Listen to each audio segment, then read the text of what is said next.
बिस्मिल्लाहिर्रहमानिर्रहीम। अस्सलाम वालेकुम नादरीन, आप यूट्यूब चैनल देख रहे हैं। मैं इमरान खान हूँ। DGISPR ने प्रेस कॉन्फ्रेंस की, जैसा कि मैंने आपसे कहा था कि वो एक प्रेस कॉन्फ्रेंस करेंगे। उन्होंने एक और प्रेस कॉन्फ्रेंस की। पहले बात कर लेते हैं कि प्रेस कॉन्फ्रेंस में किन चीज़ों पर बात होनी चाहिए थी जो बात उन्होंने नहीं की, और फिर बात करते हैं कि उन्होंने जो बातचीत की वो किन चीज़ों पर की जिसमें उनकी डोमेन ही नहीं है, जिसमें उनका इख्तियार ही नहीं है। DGISPR की आज की प्रेस कॉन्फ्रेंस देखी तो मुझे ऐसा लगा कि किसी मुस्लिम लीग नून के या पीपल्स पार्टी के जयाले को यूनिफॉर्म पहनाकर बिठा दिया गया। यानी किसी एंगल से भी ये एक प्रोफेशनल सोल्जर की प्रेस कॉन्फ्रेंस नहीं थी। यानी एक ओहदे का इतना बड़ा जर्नैल, इतने बड़े जर्नल के ओहदे पे उसे पहुंचा दिया गया और वो DGISPR भी बन गए और इतनी बड़ी फौज की वो तर्जुमानी कर रहे हैं। वो फौज जिसके पास एटम बम भी है, और वो एक घटिया लेवल की एक प्रेस कॉन्फ्रेंस जिसमें सियासी गुफ्तगू है, क्या वो जेब देती है? इदारे को खुद ये सोचना चाहिए कि ये कितना लो लेवल है। क्या ये इदारा इस तरह का DGISPR डिजर्व करता है जो सियासी प्रेस कॉन्फ्रेंस करे और सियासी लोगों को जवाब दे? पिछली प्रेस कॉन्फ्रेंस में ये कुत्ता कहकर गए थे, इस मरतबा इन्होंने अजीबोगरीब बयानात दिए हैं, अजीबोगरीब चीज़ें इन्होंने की हैं। ऐसा लग रहा था कि एक सियासी कारकुन की प्रेस कॉन्फ्रेंस है, किसी प्रोफेशनल सोल्जर की ये प्रेस कॉन्फ्रेंस नहीं है। ये इदारे की गिरावट की निशानदेही कर रहा है। यानी पाक फौज एक शानदार इदारा है, पाक फौज में लड़ने की बड़ी ज़बरदस्त सलाहियत है, और पाक फौज इंशाल्लाह ठीक भी हो जाएगी, इस चुंगल से निकल भी आएगी जिसमें वो फंस गई है।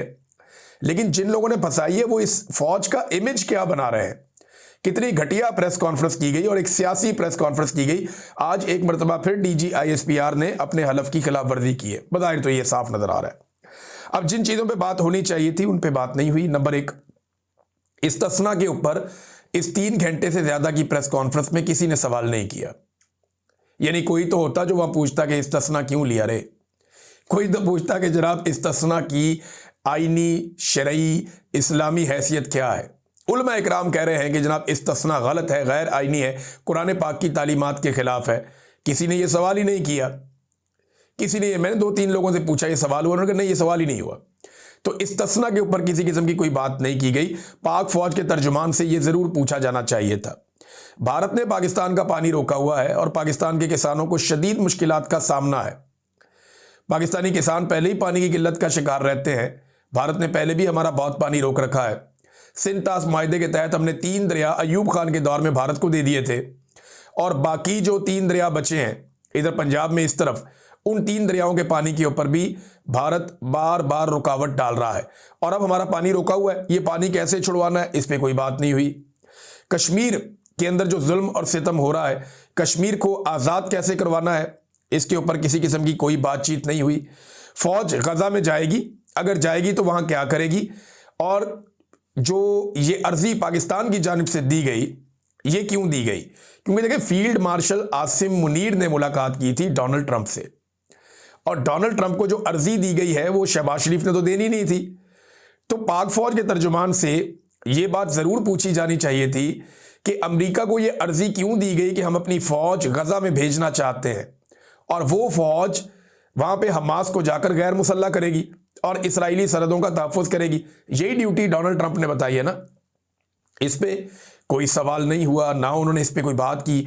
UAE और सऊदी अरब की जो एक सिचुएशन बन गई यमन में, इस खित्ते के अंदर बहुत इंपॉर्टेंट है, उस पर DGISPR ने कोई बात नहीं की। ईरान के ऊपर हमले की धमकियां दी जा रही हैं लगातार, इसके ऊपर DGISPR ने कोई बात नहीं की। वेनेजुएला की बात हुई लेकिन गोल मोल बात हुई, इस पे भी कोई बातचीत नहीं हुई। तो फिर DGISPR ने प्रेस कॉन्फ्रेंस की क्यों? जब दिफाई नुक्ता नजर से जितनी उनकी ड्यूटियां हैं उनके ऊपर वो बात नहीं कर रहे, तो फिर उन्होंने बात करनी किस बात पे है? उन्होंने सारी की सारी प्रेस कॉन्फ्रेंस एक सियासी कारकुन की तरह सियासत के ऊपर की, जिसे इस बात का फिक्र है कि अगर वो सियासत नहीं करेगा तो अगले इलेक्शन में उसका लीडर उसे टिकट नहीं देगा। यानी इदारों में प्रोफेशनलिज्म खत्म हो गया, फेवरेटिज्म आ गया कि मैं जितनी तारीफें करूंगा अपने फील्ड मार्शल की, जितनी गेम में उठाकर रखूंगा सियासी रहनुमाओं की, उतना ज्यादा इम्कान होगा मेरी कामयाबी का, ऐसा लगता है।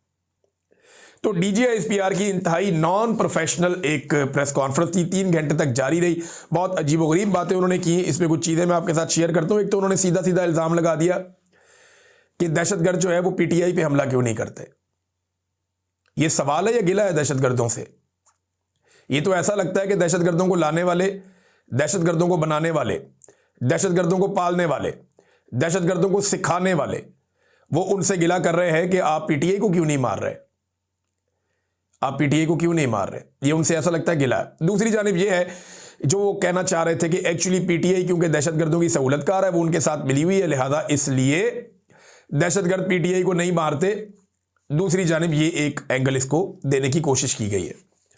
देखिए, पीटीआई अगर दहशतगर्दों के साथ मिली हुई है और उनके ऊपर अटैक नहीं हो रहे, ये डीजीआईएसपीआर कह रहे हैं ना, तो इससे पहले एजेंसियों की एक नहीं दर्जनों रिपोर्टें हैं जिनमें पाकिस्तान की आईएसआई ने, मिलिट्री इंटेलिजेंस ने, इन्होंने बाकायदा बार बार इमरान खान को और उनकी पार्टी को लिख कर दिया कि इमरान खान की जान को खतरा है, दहशतगर्द उन पे हमला कर सकते हैं, और दहशतगर्दों ने हमले का प्लान भी कर लिया है। इमरान खान पे कातलाना हमला हो भी चुका है। तो अब ये कह रहे हैं कि जनाब इनको अटैक नहीं करते, खुद लिख लिख कर देते हैं। अब डीजीआईएसपीआर या तो आज झूठ बोल रहे हैं, या इससे पहले जो एजेंसियों की रिपोर्टें इमरान खान साहब को दी जाती थी कि दहशतगर्द आप पे हमलावर होने ही वाले हैं, हमने बंदे पकड़ लिए हैं, वो आप पे हमला करने लगे थे, या तो पाकिस्तान की एजेंसियों की वो रिपोर्टें झूठी थी। अब डीजीआईएसपीआर फैसला कर लें कि वो खुद झूठ बोल रहे हैं या उनकी एजेंसियां झूठ बोल रही हैं जो ये कहती हैं कि इमरान खान की जान को दहशतगर्दों से खतरा है। ये जो रेहान ज़ेब का कत्ल हुआ था, ये किसने किया था? दहशतगर्दों ने नहीं किया था। ये अभी दीर से एमपीए मलिक लियाकत के ऊपर बड़ा खौफनाक अटैक हुआ, ये किसने किया था? मुराद सईद की पूरी फैमिली को तबाह बर्बाद कर दिया, दहशतगर्दों ने उनके ऊपर भी हमला किया। ये सुहेल अफरीदी जो है, इनके घर के 11 अफराद शहीद हो गए हमले के अंदर, उन्हें किसने शहीद किया था? तो डीजीआईएसपीआर ये आप कैसे कह सकते हैं कि पीटीआई पे हमला नहीं होता? ये मेरे सामने एक और वाकया है, और ये आज सुबह का ही वाकया है। ये इनके ऊपर भी एक अटैक हुआ है। ये साबिक तहसील नाज़िम है फिदा मोहम्मद, इनके ऊपर हमला हुआ बनू में, इनकी गाड़ी को बम से उड़ा दिया गया। ये आज का वाकया है। बेशुमार दफ़ा पाकिस्तान तहरीक इंसाफ के लोगों के ऊपर दहशतगर्दों के हमले हुए हैं, उनके पास बहुत सारे शोधा भी हैं, और वो निकाल के नाम आपके सामने अगले चंद घंटों में रख भी देंगे। और ये खबरें हम मीडिया के ऊपर देते भी रहे और लगातार देते रहे। हाँ, ये बात बिल्कुल ठीक है कि एएनपी के ऊपर भी अटैक हुए, पीटीआई के ऊपर भी अटैक हुए, पीएमएलएन के ऊपर भी कुछ ना कुछ अटैक हुए। शहबाज शरीफ ने तो खड़े होकर लाहौर में ये कह दिया था कि ये जो दहशतगर्द हैं, तालिबान है, इनकी और हमारी सोच एक जैसी है, तो हमारे ऊपर हमले ना करें। वो स्टेटमेंट डीजीआईएसपीआर आप भूल गए? वो स्टेटमेंट आपको याद नहीं है? एक दौर में तो आप लोगों ने ये प्रोपेगेंडा भी किया था कि बेनज़ीर भुट्टो को अगर बम से मार दिया गया या उसके ऊपर खुद कुछ धमाका किया गया तो नवाज शरीफ को बम से क्यों नहीं मारा गया, और नवाज शरीफ के ऊपर खुद कुछ धमाका क्यों नहीं किया गया? वो वाला प्रोपेगेंडा भी आप लोगों ने किया था ना। आज वही नवाज शरीफ को आप सर पे उठा के घूमते हैं। तो ये जब भी कभी किसी सियासी जमात से पाकिस्तान की मिलिट्री एस्टेब्लिशमेंट की या जर्नैलों की लड़ाई हो जाती है ना, तो वो उसी जमात के ऊपर सारी खराबियां उसके अंदर ढूंढते हैं और उसी को रगड़ा लगाते हैं। ये पीटीआई के बेशुमार लोग जो हैं वो शहीद हुए दहशतगर्दी के खिलाफ लड़ाई में। अली अमीन गंडापुर को इन्होंने कहा, बार बार कहा कि आपके ऊपर दहशतगर्दों का हमला होने जा रहा है, आप अपनी सिक्योरिटी का ख्याल रखें, आपने फलां जगह नहीं जाना, आपने यहां नहीं जाना, आपने वहां नहीं जाना। बार बार रोका गया। अभी मैं आपको बता देता हूं कि सुहेल अफरीदी ने करक जाना था कुछ अर्सा पहले। ये बात बताने वाली नहीं थी, लेकिन अब बतानी पड़ेगी क्योंकि डीजीआईएसपीआर साहब ने कट्टा खुद खोल दिया है, तो अब वो खुद ही बांधे। सुहेल अफरीदी ने करक जाना था, तो उन्हें एजेंसियों ने, पाकिस्तान की इंटेलिजेंस एजेंसियों ने, फौज से वाबस्ता, उन्होंने बताया कि आप पर 100% हमला होने वाला है, आप करक का अपना दौरा मुलतवी कर दें। उन्होंने कहा जी मैं तो जाऊंगा। फिर उन्होंने कहा जी आप जलसागाह तब्दील कर दें। उन्होंने कहा जी वो भी नहीं होगी। उन्होंने कहा जी पहाड़ों पे आके वो बंदे बैठे हुए हैं जिन्होंने आपको टारगेट करना है, आपको क्यों समझ नहीं आ रही, आपको कत्ल कर दिया जाएगा, जलसागाह तब्दील कर दें। उन्होंने जलसागाह तब्दील नहीं की। फिर ये कहा गया स्टेज का रुख बदल दें। उन्होंने कहा जी स्टेज का रुख भी नहीं बदलेगा। फिर कहा गया जहां पे डाइस पड़ा हुआ है ना, वो मुकाम बदल दें, डाइस उठा के यहां से किसी और जगह पे रख दें, कोई सिक्योरिटी का बंदोबस्त कर दें, हमारे पास पक्की इतला है कि आपके ऊपर दहशतगर्दी का हमला होगा। तो डीजीआईएसपीआर साहब ये जो सुहेल अफरीदी को इंफॉर्मेशन दे रहा था, ये कोई भारतीय फौजी तुकाराम था, या जो सुहेल अफरीदी को जो कह रहा था कि आपके ऊपर कातलाना हमला होने वाला है और दहशतगर्द आपके खिलाफ एक दहशतगर्दी करने वाले हैं, ये कौन कर रहा था? अजीत दोवल कर रहा था। भाई पाकिस्तानी एजेंसियां उसको बता रही थी ना, वो तो डरा नहीं और चला गया वहां पे। तो देखें, ये बार बार ये तासुर देते हैं कि पीटीआई दहशतगर्दों के साथ मिली हुई। ऐसा नहीं है। पीटीआई ने कभी भी नहीं कहा कि दहशतगर्दों से मुज़ाकरात करो। पीटीआई ने हमेशा ये कहा कि जरगा बुलाओ, बैठकर फैसला करो। कबायलियों के साथ, जिनके इलाकों में ऑपरेशन हो रहा है, उनके साथ बैठकर फैसला करें ना। एक तो ये बात आप ज़हन में रखें, ये कोई नहीं कहता कि दहशतगर्दों के साथ मुज़ाकरात करो या बातचीत करो। मुराद सईद चिल्लाता रहा, उसके ये क्लिप पड़े हुए हैं, आप निकाल कर सुन लें। आज सोशल मीडिया पे फिर वायरल है कि क्यों लेकर आ रहे हो दहशतगर्दों को पाकिस्तान में, क्यों लेकर आ रहे हो दहशतगर्दों को पाकिस्तान में, मत लेकर आओ दहशतगर्दों को पाकिस्तान में। हमने पहले बड़ी लाशें उठाई हैं, हमें मजीद लाशें उठानी पड़ेंगी। ये बार बार पीटीआई के लोग आपको कह रहे थे और आपको सर पे भूत सवार था, नहीं इनको लेकर आना है। कभी आप उन्हें मुजाहिद बना देते हैं पैसों के लिए, कभी आप उन्हें दहशतगर्द बना देते हैं पैसों के लिए, कभी आप उनकी तरबियत और ट्रेनिंग करते हैं पैसों के लिए, कभी आप उनके साथ ऑपरेशन करते हैं पैसों के लिए। और मेरे ख्याल में ये मैच्योर हो जाना चाहिए, थोड़ी सी मैच्योरिटी दिखानी चाहिए इदारे को, अपनी एक कांस्टेंट पॉलिसी बनानी चाहिए। ये तरीकाकार गलत है, ये तरीकाकार बिल्कुल गलत है कि आप गुड तालिबान और बैड तालिबान करें। अली अमीन गंडापुर ने भी ये कहा, वहां खैबर पख्तूनख्वा की पुलिस से जाकर पूछो, वो साफ बताते हैं कि हम दहशतगर्दों को पकड़ के लाते हैं, ये एजेंसियों के लोग आते हैं, ये आगे छुड़वा के ले जाते हैं। ये कहते हैं जी हमारा एसेट है, हमारे काम का बंदा है, इसको छोड़ दो, इसके बदले में हमने कुछ और काम लेने। वो कहते हैं जी हम दहशतगर्दों को पकड़ के लाते हैं। वो एग्जैक्टली वहां पुलिस वाले बताते थे खैबर पख्तूनख्वा में कि हमें पता है कौन कौन से दहशतगर्द ग्रुप कहां बैठे हुए हैं, हम कार्रवाई करना चाहते हैं, ये हमें कार्रवाई करने नहीं देते, एजेंसियां हमें कार्रवाई करने नहीं देती, ये हमें रोकते हैं कि आपने वहां कार्रवाई नहीं करनी। और मकामी लोग क्या समझते हैं, जरा ये समझ लें आप कि मकामी लोगों का प्रॉब्लम क्या है। वहां फुकदान है ट्रस्ट का। हजारों ऑपरेशन हो गए हैं, अभी तक खैबर पख्तूनख्वा में अमन नहीं आया। बल्कि पिछली मर्तबा जो बड़े बड़े ऑपरेशंस किए गए थे, जब ऑपरेशन किए गए थे तो उन शहरियों से जिनको उनके इलाकों से बेदखल कर दिया गया था, उनसे कुछ कमिटमेंट्स की गई थी, कुछ वादे किए गए थे कि आपके घर बनाएंगे, आपके बाजार बनाएंगे, आपका कारोबार बनाएंगे, आपको पैसा देंगे, आपको वसाइल मुहैया किए जाएंगे, जो नुकसान होगा उसका अदाला भी होगा। ये वादे उनसे किए गए थे, वादे पूरे ही नहीं किए गए। शो ऑफ के लिए छोटा मोटा कोई एरिया बना के तो सारे मीडिया में चला देते हैं ये हमने बना दिया। कोई वादा पूरा नहीं किया गया खैबर पख्तूनख्वा के कबायली इलाकों में वहां के लोगों के साथ। जब वादे आपने उनके साथ पूरे नहीं किए ऑपरेशनों के बाद, तो वो दोबारा अपने घरों को क्यों तबाही के लिए आपके पास छोड़ दें। अब आपको उनके साथ बैठकर बात करनी पड़ेगी। ये है फड्डा। एक तो दहशतगर्दों को लेकर आप आए, लेकिन ना ये बार बार कहते हैं ना कि इमरान खान दहशतगर्दों को लेकर आया। भाई दहशतगर्दों को लेकर आने के लिए कोई मीटिंग हुई होगी ना, उस मीटिंग के मिनट्स भी होंगे, लाओ पब्लिक करो, पता चल जाएगा। जनरल बाजवा का और जनरल फैज हमीद का आइडिया था दहशतगर्दों को वापस लेकर आते हैं। इमरान खान साहब ने कहा था कि यह मुशावरत सियासी सतह पे होगी। मुशावरत के अंदर सबने मना कर दिया, सवाल ही पैदा नहीं होता कोई दहशतगर्द पाकिस्तान नहीं आएगा। और इमरान खान ने बता दिया जी दहशतगर्द पाकिस्तान नहीं आएगा। फिर इमरान खान साहब की हुकूमत गिरा दी गई और उसके बाद राणा सनाउल्लाह ने अनाउंस किया कि दहशतगर्दों को वापस लाने के लिए हमारे मुज़ाकरात चल रहे हैं और अब हम उन्हें वापस लाकर बसाने वाले हैं।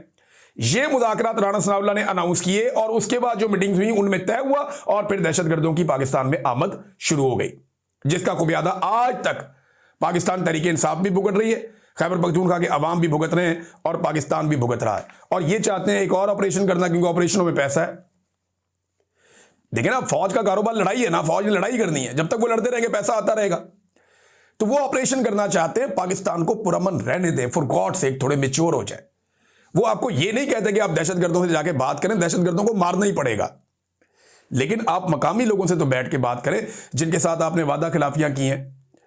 आप मकामी हुकूमत से, मकामी कबायलियों से बैठ के बात करें, अफगानिस्तान की गवर्नमेंट को इन्वॉल्व करें, उनसे बात करें कि जनाब अब हम ये करने वाले हैं, हमने मुश्तरका तौर पे सबने फैसला कर लिया है, आप भी इस बात पे हमारे साथ खड़े हो जाए और फैसला करें कि बॉर्डर के इस पार और उस पार हम किसी भी दहशतगर्द को नहीं छोड़ेंगे। आइए मिलकर फैसला करते हैं। उससे क्या होगा, सारे इकट्ठे हो जाएंगे, फिर आप ताकत का इस्तेमाल कर लीजिएगा, ये दहशतगर्द आपको दिखाई भी नहीं देंगे। इमरान खान के दौर में वादी तीरा में, ये आप यूट्यूब पे जाके देख सकते हैं, अमन फेस्टिवल हो रहा था। भाई ये कहते हैं ना इमरान खान दहशतगर्द था या दहशतगर्दों को लेकर आता था या वो दहशतगर्दों का साथी है, तो इमरान खान के दौर में वादी तीरा के अंदर अमन फेस्टिवल हो रहा था। जर्नलिस्ट वहां पे गए, इमरान खान खुद गए, जाके उन्होंने देखा, सबने, बेहतरीन फेस्टिवल चल रहा था, लोगों का कारोबार चल पड़ा था। अब हर चीज तबाह बर्बाद कर दी गई, वहां पे कुछ भी बाकी नहीं है। तो ये इमरान खान के दौर में वहां पे अमन आया था, इस बात को आप समझिए। वो फार्मूला क्या था जिससे अमन आया था, आपको उस फार्मूले पे चलना पड़ेगा। DGISPR ने एक तो ये PTI पे इल्ज़ाम लगाया, दूसरा और बहुत सारे उन्होंने इल्ज़ामात लगाए। वो ईमान मज़ारी के बारे में उन्होंने एक बात की, वो भी मैं आपके सामने निकाल के रख देता हूँ। इमरान खान के बारे में फ़र्द वाहिद वो कहकर मुखातिब करते हैं कि वो फ़र्द वाहिद था, वो फ़र्द वाहिद बहुत बाइख्तियार था, वो इतना बाइख्तियार था कि उसने आर्मी चीफ को बाप करार दे दिया था। वे DGISPR को सब चैलेंज कर रहे हैं सोशल मीडिया पे कि निकालो इमरान खान का वो स्टेटमेंट जिसमें इमरान खान ने कहा कि आर्मी चीफ कौम का बाप है, निकालो ना। अब DGISPR ने देखा ना, एक इंपॉर्टेंट सीट पे बैठा हुआ आदमी है, वो गली मोहल्ले के और थड़े पे बैठे हुए एक 2 नंबर फ्रॉडिये की तरह कोई अपने मुंह से बात करके मुकर तो नहीं सकता, वो बात करके भाग तो नहीं सकता, उसको साबित करना पड़ता है अपनी बात को। अब अगर DGISPR ने कहा कि इमरान खान का ये बयान है या उसने ये करार दे दिया था कि फौज का आर्मी चीफ जो है वो मुल्क का बाप होता है, ये DGISPR ने क्लेम किया ना, अब DGISPR ये साबित भी करे। ये ARY के एक प्रोग्राम में शहरियार अफरीदी ने ये जुमला बोला था, जिसपे चंगी पली इमरान खान ने शहरियार अफरीदी की क्लास ली थी। जाके पूछ लें off the record Shehryar Afridi से कि इमरान खान ने बाद में क्या कहा था। ये शहरियार अफरीदी ने कहा था, जिसके ऊपर उसको आज खुद भी शर्मिंदगी है कि यार ये मेरे मुंह से क्या निकल गया था, मुझे ये नहीं कहना चाहिए था। उस वक्त बड़े जज्बाती हुए थे ना, इनको फौज बहुत पसंद थी, इन्होंने कहा आर्मी चीफ कौम का बाप होता है, ये शहरियार अफरीदी ने कह दिया। इमरान खान ने तो कभी ऐसी बात ही नहीं की, बल्कि इस बात के ऊपर इमरान खान साहब खाइफ हुए थे कि यार ये क्या बकवास है। तो आज इमरान खान के ऊपर वो कह रहे हैं जी, उन्होंने ये कहा, PTI का जो सोशल मीडिया हर तरफ लोग ये कह रहे हैं कि जनाब ऐसा कोई स्टेटमेंट है तो निकाल के दिखाएं। अब DGISPR है इतने बड़े इदारे के, और पॉलिटिकल प्रेस कॉन्फ्रेंस, पूरी दुनिया में किसी फौज के अंदर कोई ऐसा ISPR का तर्जुमान या कोई ऐसा फौज का तर्जुमान है जो इस लेवल की पॉलिटिकल प्रेस कॉन्फ्रेंस कर दे। फर्द वाहिद फैसले करता है, जेल से मुज़ाकरात करना है नहीं करना, वो इमरान खान भाई पूरे मुल्क के फैसले फर्द वाहिद कर रहा है।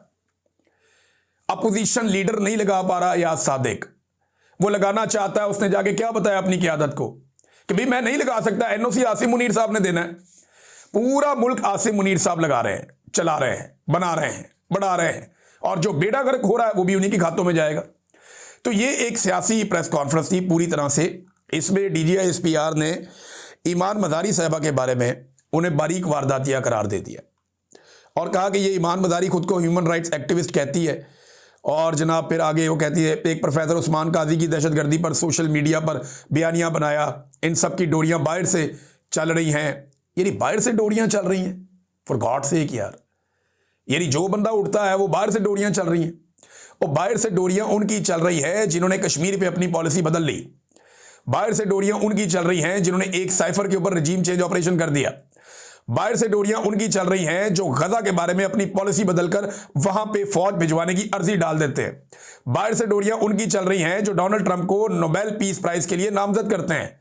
बाहर से डोरियां उनकी चल रही हैं जो ये कहते हैं कि कुछ भी होता रहे, हमने किसी बड़े के बारे में कोई एक सवाल भी नहीं उठाना। बाहर से डोरियां चल रही हैं। यानी ईमान मज़ारी साहब ने फिर खुद ही जवाब दिया, जरा जवाब भी आप देख लें, फिर उन्होंने हिसाब तो बराबर करना था, वो भी ईमान मज़ारी है। उन्होंने कहा अपनी आवाम पर वारदात कौन डालता है ये सबको पता है, इसलिए बेचारे हर महीने रोते धोते प्रेस कॉन्फ्रेंस करने पर मजबूर होते हैं। तरस आने लगा इनकी ज़हनियत पर। मासूफ ने नेशनल मीडिया पर हमारे टैक्सेस पर पलने का लिहाज किए बगैर एक शहरी पर इतने संगीन इल्ज़ाम लगाए। किसने इंसाफ को ये इख्तियार दिया? इनका हलफ आइन में दिया गया है, और ये प्रेस कॉन्फ्रेंस पहली नहीं है जहां मासूफ ने खुलेआम अपने हलफ की खिलाफ वर्जी की है। इतने सच्चे हैं हमारे बहादुर मुहाफिज साहब, तो अवाम को जवाब दे कि असल में बाहर डोरियां किसकी चलती हैं, जजीरे किसने खरीदे, पापा जॉन्स किसको कहा गया, सर्विस के बाद बैरून मुल्क अय्याशियां किसने की, 1948 से 2010 तक किसने अमेरिका से 21.3 अरब डॉलर वसूल किए, अपने शहरियों को डॉलरों के एवज किसने बेचा, एक प्रोफेसर को इनके घर से जबरी तौर पे लापता करके तहवील में ही इसे दहशतगर्द बनाकर जबरदस्ती वीडियोस किसने बनवाई और क्यों बनवाई। मीडिया पर बातें करनी है, आइन की धज्जियां उड़ानी है, तो जवाब भी देना सीखना होगा। इधर सियासतदानों से लेकर वकील जवाबदेह है, तो साहब आपको भी मुकद्दस गाय अपने आप को ना समझें, अब इनको बड़ा हो जाना चाहिए। ये जनाब ईमान मज़ारी साहिबा ने जवाब दिया। नादरीन, सुहेल अफरीदी का कराची का दौरा, उसके हवाले से मेरे पास कुछ इंपॉर्टेंट इतलात हैं, कुछ और चीज़ें भी हैं। ये अभी DGISPR की प्रेस कॉन्फ्रेंस का मामला ख़त्म नहीं हुआ, अभी इनकी एक एक चीज़ के ऊपर जो है वो हम बात करते रहेंगे। आने वाले दिनों में आपके सामने चीज़ें रखेंगे। लेकिन इमरान खान की बहनें अडियाला जेल के बाहर पहुंची। आज मुलाकात ना करवाने का दिन था और आज भी मुलाकात नहीं करवाई गई। क्या कोई पूछेगा कि इमरान खान की बहनों की इमरान खान से मुलाकात क्यों नहीं होने दी जाती? ये भी किसी ने नहीं पूछा। हालांकि ये पूरी की पूरी एक सियासी प्रेस कॉन्फ्रेंस थी। ऐसी प्रेस कॉन्फ्रेंस तो पाकिस्तान तहरीक इंसाफ के लिए फयाजुल हसन चौहान भी नहीं कर सकता था एक दौर में। ऐसी प्रेस कॉन्फ्रेंस तो आज नून लीग के लिए अता तारड़ या असमा बुखारी भी नहीं कर सकती। ऐसी प्रेस कॉन्फ्रेंस पीपल्स पार्टी के लिए उनका भी कोई थर्ड क्लास आदमी कहीं से भी आप ढूंढ ले, वो भी नहीं कर सकता था। तो वो कैसी प्रेस कॉन्फ्रेंस इन्होंने कर दी पॉलिटिकल किस्म की? मुझे तो हैरत होती है मुझे। इमरान खान की बहनें वहाँ गई, आज फिर मुलाकात नहीं करवाई गई, बल्कि जहाँ पे उन्होंने बैठ के कुरान खानी करनी थी वहाँ पे गंदा पानी छोड़ दिया गया। अंदाज़ा करें आप, जिधर ये कुरान खानी करने के लिए जा रहे थे कि कुरान पाक पढ़ेंगे, को अल्लाह ताला कोई रहम करे, कोई अल्लाह से रहम मांगते हैं, उससे मदद मांगते हैं, तो इन्होंने कहा जी अडियाला के बाहर आना तो है, वहाँ पे हम कुरान खानी करेंगे। अब ये कुरान खानी करने के लिए वहाँ बैठे तो इन्होंने गंदा पानी छोड़ दिया। अंदाज़ा करें, ये इस वक्त रिजीम चल रहा है। अगले वीलॉग में आपको मज़ीद तफसीलात बताऊंगा कि फर्दर क्या हुआ। अब तक के लिए इतना ही। अपना ख्याल रखिएगा, अपने चैनल का भी। अल्लाह हाफ़िज़।